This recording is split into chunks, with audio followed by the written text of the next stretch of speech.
Okay, so last video में हम लोगों ने देखा था, क्या देखा था? तो secondary, primary and secondary functions of banking, commercial bank, बराबर, primary and secondary functions of commercial bank. आज के इस वीडियो में हम लोग देखने वाले हैं, हमारे बैंकिंग आ गया। सो बैंकिंग से रिलेटेड इंपॉर्टेंट फंक्शन हम लोग कैसे भूल सकते हैं? सो वो आज हम लोग देखने वाले हैं। सो बैंकिंग से रिलेटेड सबसे इंपॉर्टेंट फंक्शन क्या है? तो ई banking.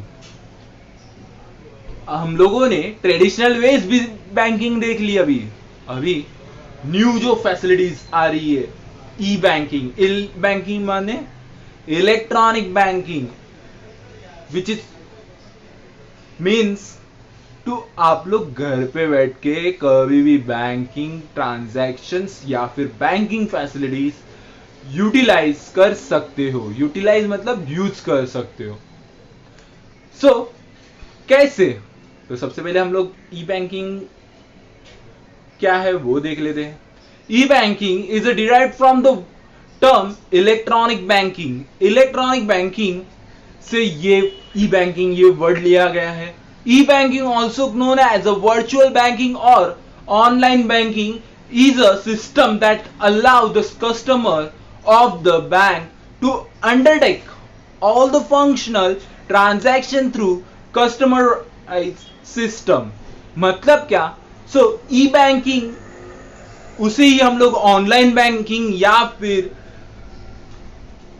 Electronic ways of banking, virtual banking वो भी कहते हैं। सो इसमें हम लोगों को क्या मिलता है?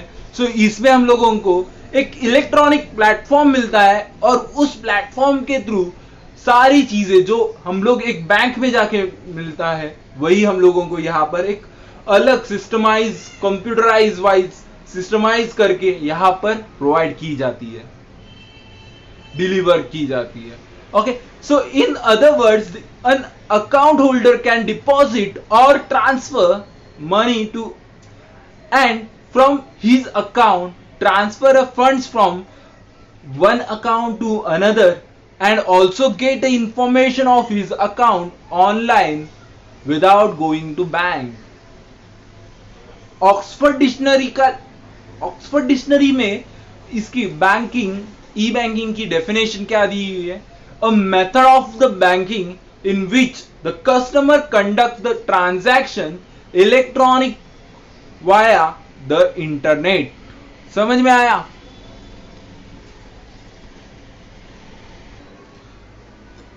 ओके, सो इसमें हम लोगों को different types of E banking services मिल जाती है। ई बैंकिंग सर्विसेज में सबसे फर्स्ट पॉइंट आ रहा है, वो आ रहा है हमारा फोन बैंकिंग। सबसे लेटेस्ट, सबसे ज्यादा इंपॉर्टेंट, सबसे ज्यादा यूज होने वाला फंक्शन है ये फोन बैंकिंग। आज के जमाने में हमारे पास कभी भी मोबाइल अवेलेबल होता है, 24 आवर्स हमारी जेब में मोबाइल रहता है या हाथ में मोबाइल रहता है। सो सबसे ज्यादा इसके वजह से जो फैसिलिटी यूज हो रही है, जो फंक्शन यूज हो रहा है वो हो रहा है फोन बैंकिंग। सो फोन बैंकिंग थ्रू आप लोग कैसे कैसे बैंकिंग कर सकते हो? सो अगर मुझे बैंक का बैलेंस जानना है तो बैंक में एक कॉल करो या फिर एक एसएमएस करना, आपको आपके अकाउंट का बैलेंस मैसेज के थ्रू पता चल जाएगा। या फिर आपको कोई फंड ट्रांसफर करवाना हो या किस आपके अकाउंट से कुछ पैसे एफडी, फिक्स डिपॉजिट में सेव करवाना हो, एक फोन कॉल कर दो, वो भी काम हो जाएगा। सो ये होता है phone banking. Through the phone जो बैंकिंग सर्विसेज हम लोग यूज कर रहे हैं, यूटिलाइज कर रहे हैं, उसको हम लोग बोलेंगे फोन बैंकिंग। नेक्स्ट है हमारा real time gross settlement, RTGS। Real time means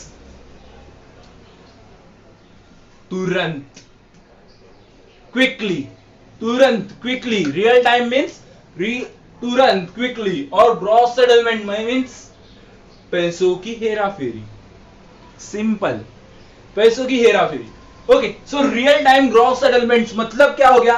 तुरंत जो पैसों की हेराफेरी हम लोग कर रहे हैं उसे बोलेंगे real time gross settlement, RTGS। मतलब एक जगह से या फिर एक अकाउंट से दूसरे के अकाउंट में फंड ट्रांसफर करना हो, पैसे ट्रांसफर करना हो, सो हम लोग ये सिस्टम फॉलो करते हैं आरटीजीएस। उसमें क्या होता है, सो उसमें हम लोग एक बैंक के थ्रू दूसरे के बैंक में या फिर दूसरे अकाउंट में पैसे ट्रांसफर करने के होंगे, सो हम लोग आरटीजीएस का फॉर्म भरते हैं, जिसके थ्रू तुरंत क्या क्विकली फटाक से पैसे ट्रांसफर हो जाते हैं। बट ये आरटीजीएस करने का भी टाइम रखा हुआ है, टाइम लिमिट रखा है। जितने टाइम बैंक ओपन रहेगी उतने टाइम में ही होगा। जैसे फॉर एग्जांपल आज अपने इंडिया में most of the bank morning 9 to afternoon 3 PM उतना ही ओपन रहते हैं, सो उसी टाइम तक होगा। उसके बाद बाय बाय टाटा। समझ में आया? सो ये होता है रियल टाइम ग्रॉस सेटलमेंट, तुरंत पैसे ट्रांसफर होते हैं। फिर वो अकाउंट आपके बैंक में होना चाहिए ऐसा कुछ नहीं, आपके ही बैंक का होना चाहिए ऐसा भी नहीं है। आप किसी के भी बैंक में किसी के भी अकाउंट में पैसे ट्रांसफर कर सकते हो। उसके लिए सिर्फ सामने वाले पर्सन का, जिसके अकाउंट में आपको पैसे ट्रांसफर करवाने हैं, उसका अकाउंट नंबर, IFSC कोड, उसका नाम आपको पता होना चाहिए। समझ में आया? उसके बाद नेक्स्ट है इंटरनेट बैंकिंग। ये भी काम हमारा मोबाइल थ्रू भी हो रहा है, प्लस हमारे लैपटॉप कंप्यूटर्स के जरिए भी हम लोग ये काम कर रहे हैं। क्या होता है internet banking? Internet banking so हर एक कंपनी, हर एक बैंक अपना एक इलेक्ट्रॉनिक प्लेटफॉर्म बना चुके हैं।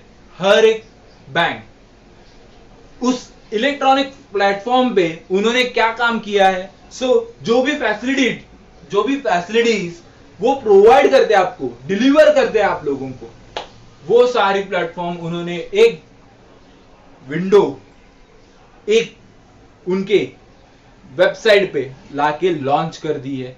Just a click and utilise this facilities, just a click and utilise this facilities. इसमें हम लोगों को क्या करना पड़ता है, तो दो काम करने पड़ रहे हैं। एक, सबसे पहले हमें हमारा आईडी बैंक से जाके लेना पड़ेगा।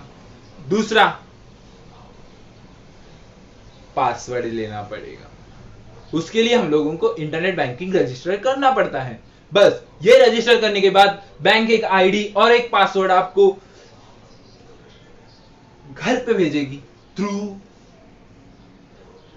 पोस्टमैन, कुरियर, कैसे भी भेजेगी या फिर मेल करेगी इंटरनेट पे।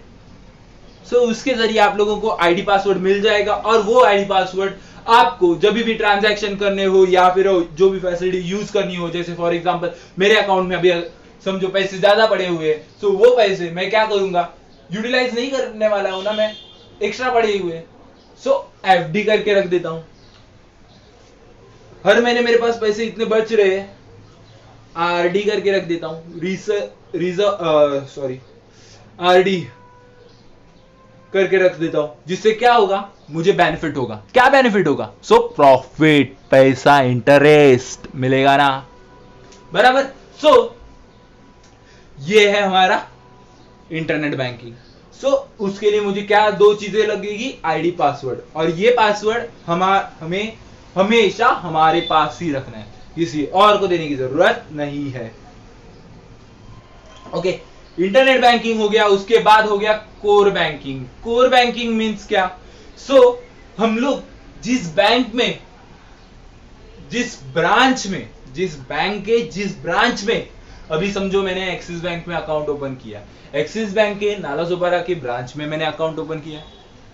मैं जहां पे रहता हूं, जहां पे मैं ज्यादा देर तक रहता हूं, वहां पे ही अकाउंट ओपन करूंगा ना कि मैं जहां रहता ही नहीं हूं। जिससे क्या होगा, मुझे उस बैंक की फैसिलिटीज लेने के लिए इजी हो जाएगा। सो मैं वहां पे जाके अपना बैंक में अकाउंट ओपन कर लेता हूं। सो समझो मैं घूमने के लिए गया हूं या फिर बिजनेस के कामों के लिए गया हूं बाहर, और मुझे अचानक से बैंकिंग करना पड़ सकता है, कभी भी पड़ सकता है ना हम लोगों को बैंकिंग करना, कि किसी को पैसों की जरूरत है या फिर किसी को पैसा चाहिए, किसी को पेमेंट करना है या किसी के पास से पैसा लेना है, सो उसके लिए मुझे बैंकिंग की जरूरत पड़ रही है।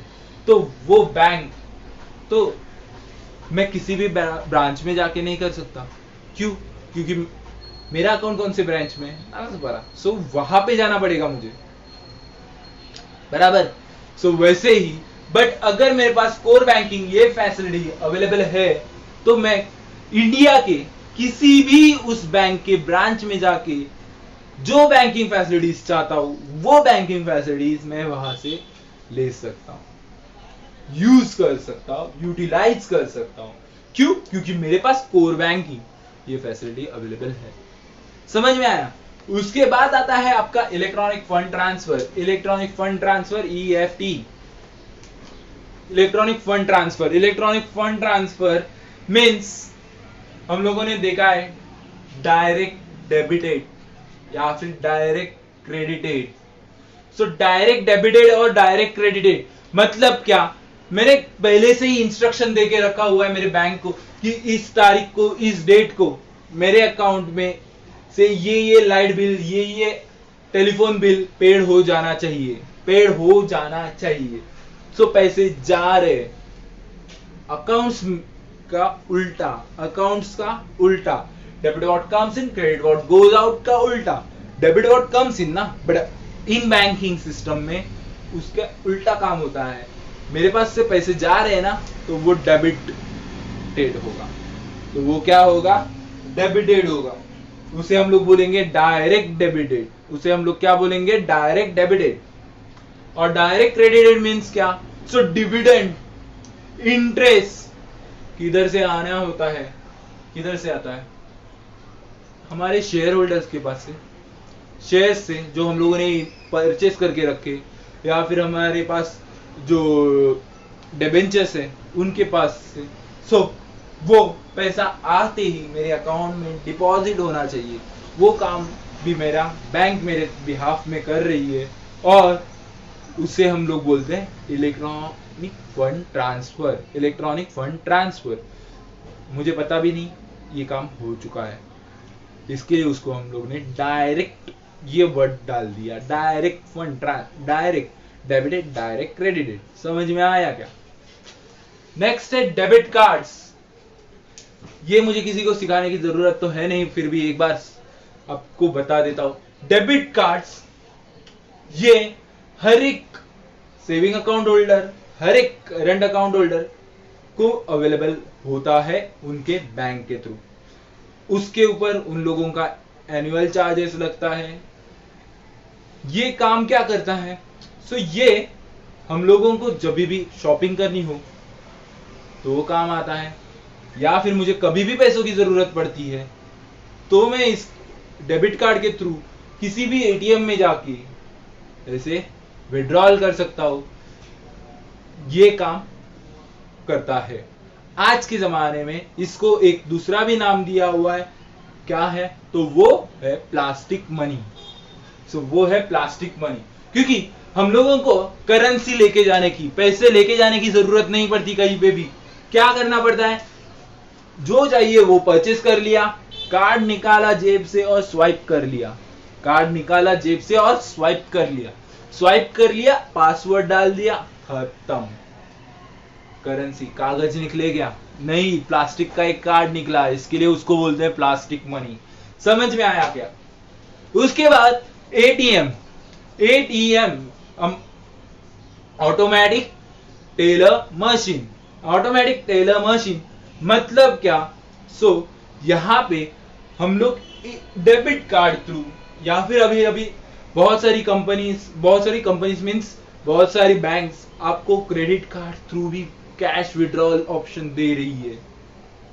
सो ये सारे फंक्शंस, पैसे विड्रॉल करने का काम हो, या फिर मुझे मिनी स्टेटमेंट चाहिए, मिनी स्टेटमेंट भी लगती है कभी कभी कि अरे पैसे गायब हो गए, लगता है मुझे कभी कभी हो जाता है ना, जो बैंक चार्जेस कट लेती है 200-300 रुपया, और हम लोगों को पता भी नहीं चलता। अरे मेरे अकाउंट में पैसे कम हो गए, क्यों हो गए, कैसे हो गए? अरे 1 महीने के बाद जाना पड़ेगा वो स्टेटमेंट लेके आने के लिए बेटर वे मैं क्या करता हूँ, चलो एटीएम में जाते हैं, डेबिट कार्ड डालते हैं, स्टेटमेंट मार लेते हैं, मिनी स्टेटमेंट, पता चल जाता है हाँ ये एंट्री हो गई, ओके सो समझ में आता है। तो ये काम हम लोगों का ऑटोमेटिक टेलर मशीन के थ्रू हो रहा है, और ये काम मैं 24 आवर्स में कभी भी कर सकता हूं। एटीएम मशीन 24 आवर्स हम लोगों के पास अवेलेबल है। यही सारे काम मुझे अगर पहले करने होते थे तो मुझे क्या करना पड़ता था, बैंक ओपन होने का वेट और बैंक खत्म बंद होने से पहले कंप्लीट करवाने पड़ते थे, मतलब 9 to 3 PM उसके बीच में ही करना पड़ेगा, बट अभी ऐसा नहीं हो रहा है। उसके बाद हम लोग देखते हैं credit card. So debit card कर बोलते समय ही मैंने आपको बता दिया था क्रेडिट कार्ड, ये डेबिट कार्ड का थोड़ा सा उल्टा है। डेबिट कार्ड मतलब अपने औकात के इतना खर्चा करने का, क्या करने का, अपने औकात के इतना, मतलब आपके अकाउंट में जितना पैसा है उतना ही खर्चा कर सकते हो। क्रेडिट कार्ड मतलब अपने औकात से बाहर जाके खर्चा करने का, दूसरों के पैसों पे एंजॉयमेंट करने का। मतलब क्रेडिट कार्ड, क्रेडिट यहां पे वर्ड आ रहा है क्रेडिट, क्रेडिट मतलब क्या, लोन, एक type of loan. So loan मतलब उस बैंक हम लोगों के ट्रांजैक्शन, बैंकिंग ट्रांजैक्शंस को देख के हम लोगों को एक फैसिलिटी देती है कि हाँ आपके पर मंथ इतने ट्रांजैक्शन होते हैं तो आप लोगों को 1 लाख रुपए का हम लोग क्रेडिट फैसिलिटी प्रोवाइड करते हैं। क्रेडिट फैसिलिटी मतलब अगर आपको कुछ भी परचेस करना है या फिर कुछ भी बाय करना है, सो वो बाय करने के लिए आप लोग हमारा क्रेडिट कार्ड यूज कर सकते हो। विद इन 45 डेज आपको उसके पैसे पेड करने होते हैं, और अगर विद इन 45 डेज आप पेड नहीं कर पाओगे सो उसके ऊपर हम लोग इंटरेस्ट चार्ज करेंगे, और वो भी इंटरेस्ट बहुत हाई होता है। क्या होता है, बहुत हाई होता है। ओके सो ये होता है credit card. In the short sense हम लोगों को लूटने का काम। उसके बाद नेशनल इलेक्ट्रॉनिक फंड ट्रांसफर, इतना बड़ा नाम सुन के थोड़ा सा झटका लगा, तो उसे बोलते हैं हम लोग NEFT। जैसे RTGS होता है वैसे ही NEFT होता है, तो फिर दो बनाने की जरूरत क्या है। सो NEFT पहले बनाए, उसके बाद RTGS आया। NEFT क्या है, नेशनलाइज फंड ट्रांसफर। नेशनल में हमारे इंडिया में कहीं पर भी फंड ट्रांसफर हम लोग कर सकते हैं, बट ये फंड ट्रांसफर तुरंत नहीं होता, क्विकली नहीं होता, उसके स्लॉट्स बना के दिए हुए हैं। जैसे फॉर एग्जांपल फर्स्ट स्लॉट आता है 9:30, 10:30, 12 noon, 1, 3 and 4। मतलब अगर मैंने 9 बजे जाके फॉर्म भर दिया NEFT का, सबमिट कर दिया, तो 9 बजे फंड ट्रांसफर नहीं होगा। फर्स्ट फंड ट्रांसफर होता है NEFT 9:30 को। सो डॉट 9:30 को वो फंड ट्रांसफर हो जाएगा, उससे पहले होने वाला नहीं है। वैसे रियल टाइम में वो ग्रॉस सेटलमेंट का नहीं था, RTGS का नहीं था।